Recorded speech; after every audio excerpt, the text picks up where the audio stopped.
mau ôn ngọt này dùng mà lên vì phải trường ngọt này mà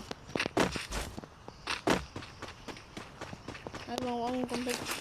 chơi không có lại sang không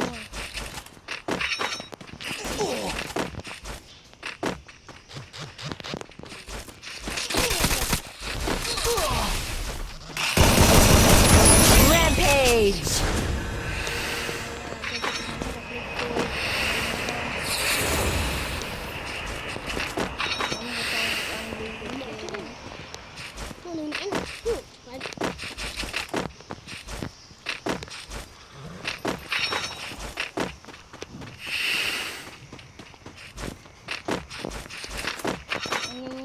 mình đâu nè anh đi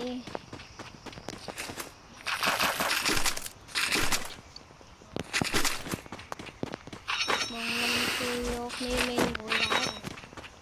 trả lời đi đã rồi mồi một gì nào xong anh khơi kia sau tao lại nó mạnh rồi nó slow đã rồi cái start đưa lên nó mạnh hơn xong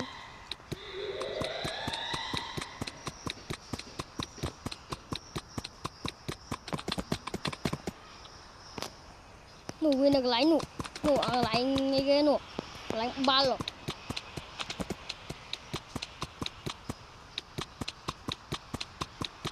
thì tôi xuống tập bên đây rồi tôi bên ngó lộn như đây nữa tôi cũng xuống bên này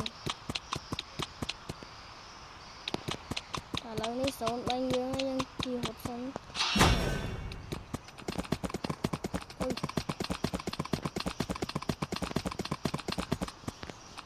ôi anh vô pin này rồi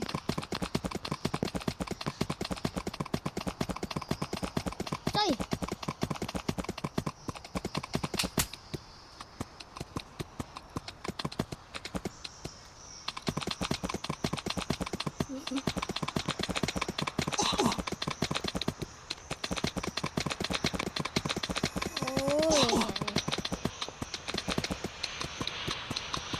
ôi nó hăng rồi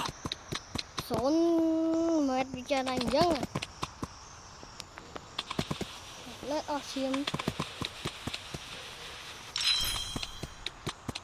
nó bỏ vịt tơi bà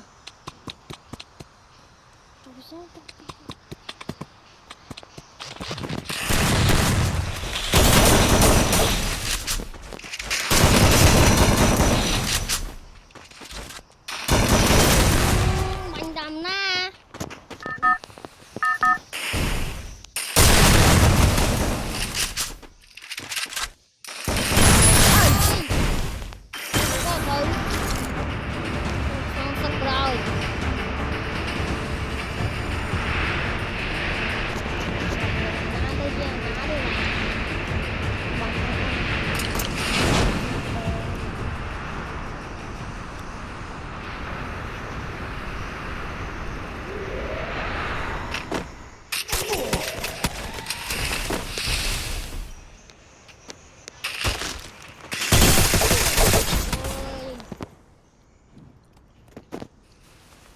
thì ra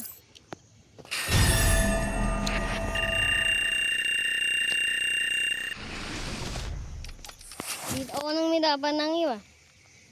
so mo kon